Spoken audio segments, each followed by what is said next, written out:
Hello,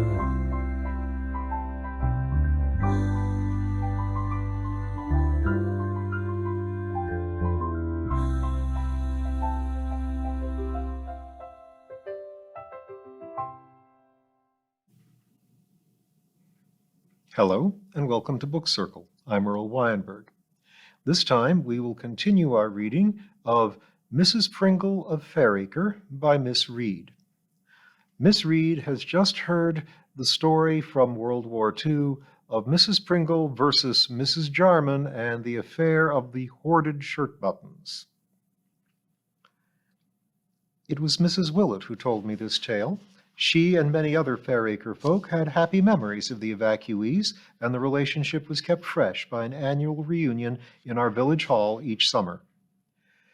Soon after I had settled in Fairacre, I was invited to help in getting preparations ready for the visitors. As you can imagine, I looked out for Mrs. Jarman, and there she was, a little sharp-faced woman with unnaturally blonde hair and lots of makeup. Her shrill laugh rang out over the general hubbub, and I saw Mrs. Pringle sail by with face averted. Mrs. Jarman made some comment which was greeted with half-scandalized tittering from the cronies around her. Could it have been some quip about shirt buttons, I wondered? I could quite understand the affection which had grown up between the countrywomen and their town guests during the dark days of war. Mrs. Jarman epitomized the Cockney effervescence which had survived the Blitz, defied threats, and even death itself. Mrs. Willett and I walked home together when the party was over and our visitors had boarded their coaches. Mrs. Willett spoke wistfully. "I always liked those Londoners. They were a real larky lot." I had just arrived home and was sitting on the couch with my feet up, wondering if I had the strength to switch on the kettle after my labors, when Amy arrived, looking as chic as ever. "You look terrible," she said in that downright tone old friends use when making wounding remarks. "Honestly, you look 10 years older than when I saw you last." "So would you," I retorted, "if you had spent the day coping with evacuees." "Good grief, don't say another war's started." "No, just a hangover from the last," and I went on to explain. "I expect you'd like a cup of tea," I added, suddenly remembering my duties as hostess and wondering if I could ever move from the couch. "Well," began Amy, and then stopped as I began to laugh. "What's the joke?" "Do you remember a wartime cartoon in Punch? The hostess is saying, 'If you do take milk in your tea, it is absolutely no bother for me to get out my bike and cycle 3 miles to the farm.' Well, I feel a bit like that." "I'll put on the kettle," said Amy kindly, and went to do so. I stirred myself to follow her after a few minutes and found her peering into 3 tins, each containing tea. "Which do you use? You really should have these labeled, you know." "Well, I know which is which, so it would be a waste of time and labels. That blue one has Earl Grey, the red one holds Indian, and the black one has Darjeeling in it, I think. But I'm not sure, so I hardly ever use it. Anyway, it takes ages to get to the right color." "You really are hopelessly disorganized," Amy said, spooning Indian tea into the teapot. "I'll write you 3 labels myself when we've had this." "Wicked waste of paper," I told her, "cutting down all those forests to make labels." We carried our mugs into the sitting room and smiled at each other over the steam. "How's James?" I asked. "Off to Amsterdam at the end of the week." "He might bring you back some diamonds," I said. "An Edam cheese is more likely," responded Amy. "He can eat it by the pound, but I find it too rubbery." She began to look about her in an inquiring way. "Have you got a mat or a tile or something for me to put this hot mug on? I don't like standing it on the table. Even yours," she added unnecessarily. "Oh, don't be so fussy," I retorted. "Bung it down on the corner of the newspaper." "Well, it may mark the television programs for this evening, but I don't suppose that's any great loss. I pine to have a play about ordinary, normal people instead of all these programs about unfortunates who can't see or can't hear or have other disabilities. I know, I'm getting tired, too, of having my withers wrung every time I switch on. If it isn't flood or famine, it's more sophisticated ways of killing each other." Amy moved her mug to the edge of the newspaper and studied the evening's offerings. There's an hour of medical horrors, including a blow-by-blow, or perhaps cut-by-cut might be a better description, of a hip replacement operation. On another channel, there's a jolly half hour entitled How to Succeed Despite Degenerative Disease, and there's a discussion on the radio about the horrors of our geriatric wards.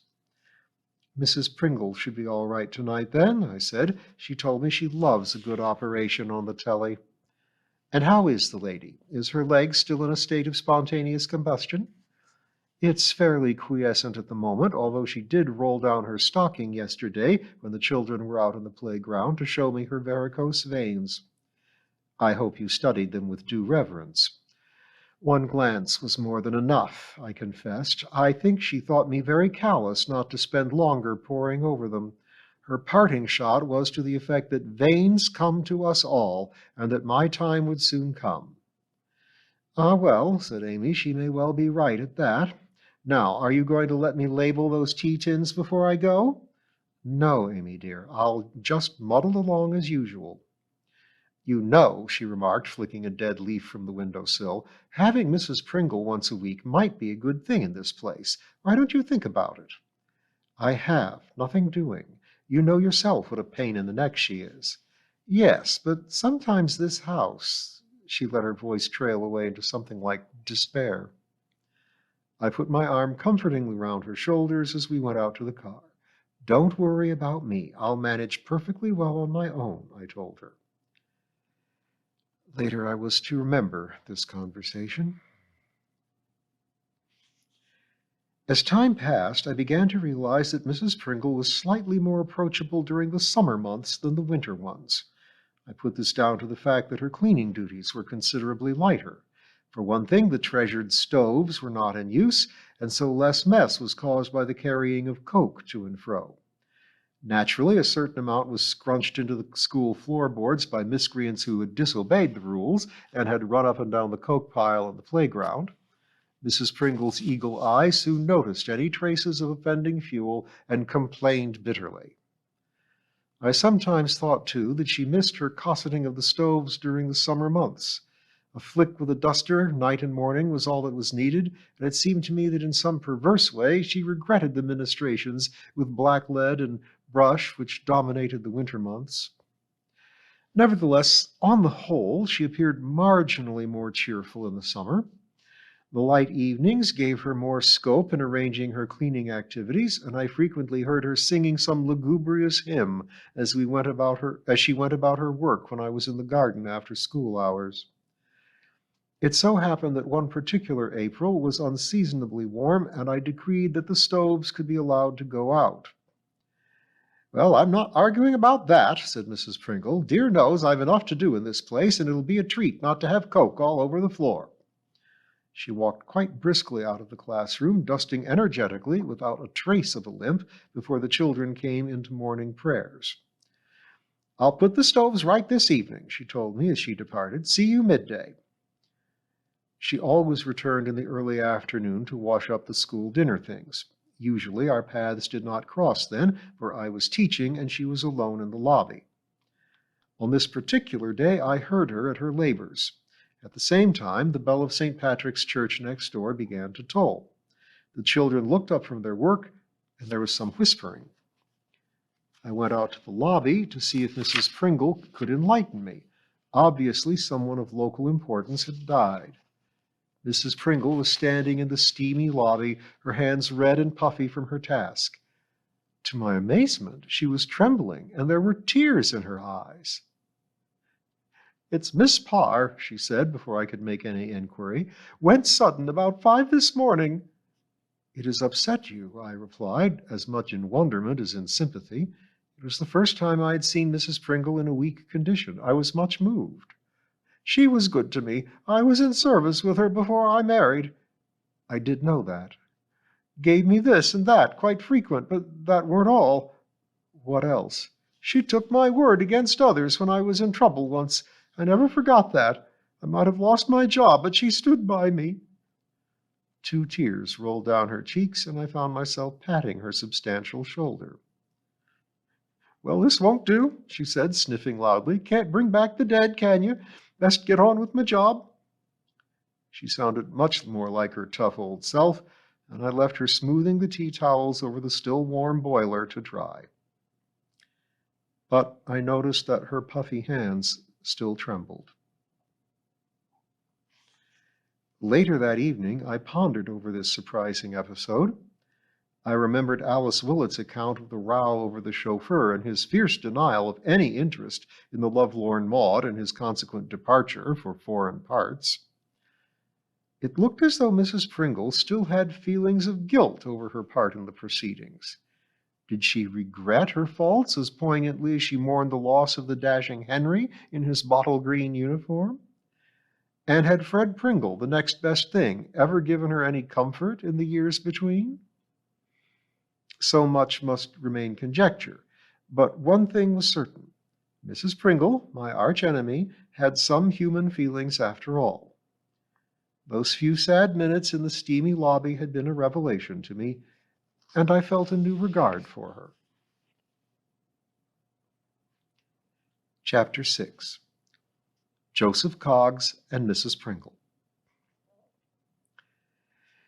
Every community has its problem families. At Springborn, our neighboring village, the black sheep was Fred Pringle's brother Josh and his unfortunate relations. In Fairacre, we had the Coggs family. As in the case of Josh Pringle, all blame for the situation lay squarely on the shoulders of Arthur Coggs, the father. By nature, he was lazy and of low intelligence. Added to that was his addiction to drink, which made him boastful and belligerent when in his cups. It also made him a petty thief, for he could not do without his beer and was very seldom treated. Arthur Coggs, it was soon discovered, never stood his round. He had various jobs, none of which lasted long.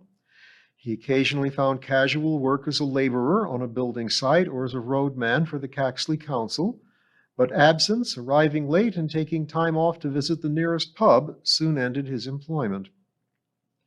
Mr. Roberts, the Fairacre farmer, had done his best to give him work. He pitied Arthur's poor, downtrodden wife and fast-growing family, but Arthur's feckless ways soon exhausted his employer's patience, and apart from a little spasmodic field work at the appropriate time, Mr. Roberts could do no more.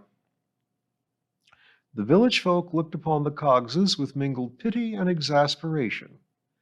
"If that girl of Arthur's had taken the rolling pin to him early on," said Mr. Willets roundly, "she'd have done the right thing." "But he could easily have killed her," I cried. "She's a poor wispy little thing and must be terrified of him." "Bullies is always cowards," replied Mr. Willett trenchantly. "Arthur's got away with it too easy. That's his trouble." Naturally, Mrs. Pringle was the loudest in her condemnation of the slatternly ways of Mrs. Coggs and her husband.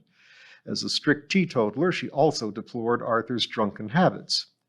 "I know for a fact he signed the pledge same as dozens of us years ago. A fat lot of good that's done him. He's a proper waster, and we're all sorry for his poor wife. Not that she does much to help herself or that row of kids. She may be short of money, I give you that, but soap and water cost nothing, and those children in that house are a disgrace." "She doesn't have much of a chance," I observed, opening the register and looking pointedly at the wall clock, which said 10 to 9. "Those as behaves like doormats," quoth Mrs. Pringle, "gets treated like 'em." As usual, she had the last word and swept out into the lobby, meeting the rush of children who were swarming into the school. I had been at Fairacre School some 5 or 6 years when Joseph Coggs became a pupil. I liked the child from the start. He was dark-haired and dark-skinned, with large, mournful eyes. Somewhere in the past there had been gypsy forebears. He was appreciative of all that happened in school and seemed to settle into an ordered way of life for which his early years could not have trained him. He was in Miss Clare's class in the infants' room, so that I did not see a great deal of him, but he was an enthusiastic eater and demolished his plates of school dinner with a joy which I shared while I watched him. The Coggs family lived in a broken-down cottage, one of 4 collectively called Tyler's Row. Their landlord was an old soldier who could not afford to keep the property in good heart, and it was widely thought that it would be better to see the whole place pulled down and the families rehoused. Not that all 4 cottages were as deplorable as the Coggs establishment. The Waits next door kept their identical accommodation as neat as a new pin. An elderly couple in the first cottage were also house-proud, and Mrs. Fowler, who lived in the last one, although feared by all for her violent temper, was certainly house-proud to the point of fanaticism. It was not surprising that the Coggses were a source of trouble to their close neighbors. Arthur Coggs' habit of roaring home when the pubs had closed did not make him popular. The neglected garden sent its weeds into the neighboring neat plots, and the cries of unhappy children were clearly heard through the thin dividing walls. "I wouldn't live near them Coggses for a bag of gold," Mrs. Pringle told me. "They get more help than the rest of the village put together, but what good does that do 'em? All goes down Arthur's throat, that's what." As usual, she was right, of course.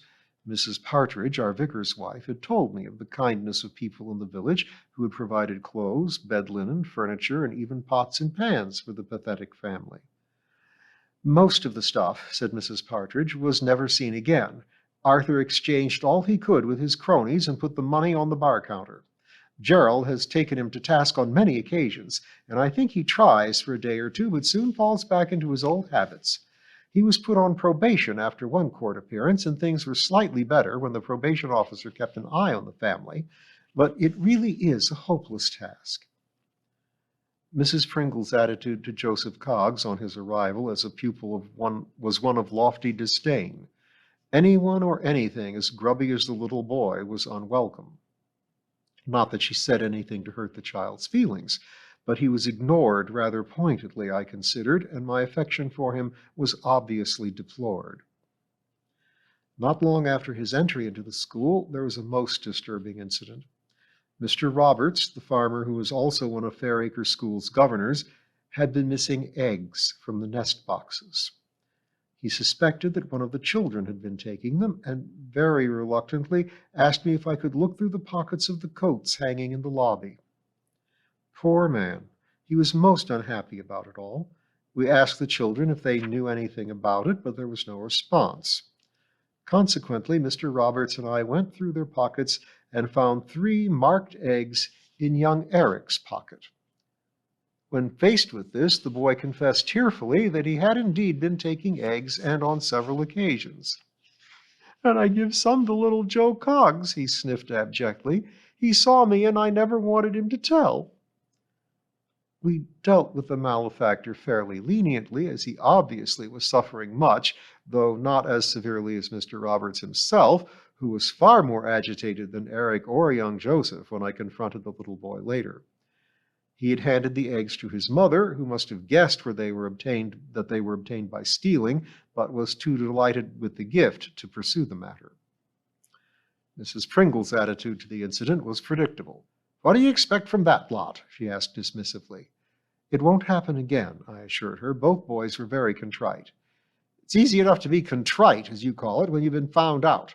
But in my opinion, that Joe wants watching. Them Coggses is all tarred with the same brush." All the new entrants settled in quickly that term under Miss Clare's kind guidance, and Joseph, although not particularly bright academically, proved to be a helpful and happy little boy. The weather remained quite warm all through September and the early part of October, but suddenly the chill of autumn struck with clammy fog which veiled the downs and misted the school windows.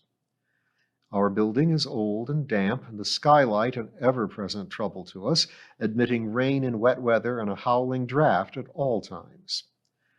"Better start the stoves," I said to Mrs. Pringle, and waited for the usual delaying tactics. "Bob Willett hasn't done me any kindlin' wood." "I'll see him at dinner time." "One of the coke hods is broken at the bottom." "I'll indent for another one. You should have told me before." "Matches is short, too." "I'll bring you a box from the house at playtime." Then her final thrust. "What will the office say?" "I can deal with the office. Just light the stoves." Mrs. Pringle, bristling with umbrage and muttering darkly, left my presence, limping heavily. We needed those stoves in the weeks that followed, for winter seemed to have arrived early. A sharp east wind blew away the fog after some days, and drafts whistled round the classroom. Every time the door opened, papers fluttered to the floor, and top-heavy vases stuffed with branches of autumn foliage capsized and spilt water, berries, and leaves everywhere. It was impossible to dodge the draft from the skylight, and I had a stiff neck only partially eased by the scarf tied round it. The children wore their winter woolies or dungarees. Summer sandals were exchanged for Wellingtons or stout shoes. The shabbiest of all the children was Joseph, but even he had an extra cardigan, once owned by a girl if the buttoning was anything to go by, and I noticed that Miss Clare had moved him to a desk close to the stove. The infants went home a quarter of an hour earlier than my class, but on one particularly bitter winter afternoon, as I was seeing my children out, I saw that Joseph was still in the playground. "I was waitin' for Ernest," he said gruffly in reply to my questioning. "I goes a bit of the way with him." The child's hands were red with the cold, and he was sniffing lustily. I handed him a tissue from my pocket supply. "No gloves?" I asked. "No, miss." At that moment Ern appeared. "Well, put your hands in your pockets," I advised, "and run along home to get warm." A few days later, I had occasion to go into Miss Clare's classroom. As in my own, a row of damp scarves and gloves steamed gently over the top rail of the fire guard round the tortoise stove. Among the motley collection was a pair of thick red woolen gloves, obviously expertly knitted in double-knitted wool. I turned them over to help the drying process. Joseph, from his nearby desk, looked up with pride. "Them's mine," he says. "Mrs. Pringle give 'em to me." I exchanged puzzled glances with Miss Clare. "I'll tell you later," she whispered. And we'll find out the mystery of Mrs. Pringle's unexpected generosity next time.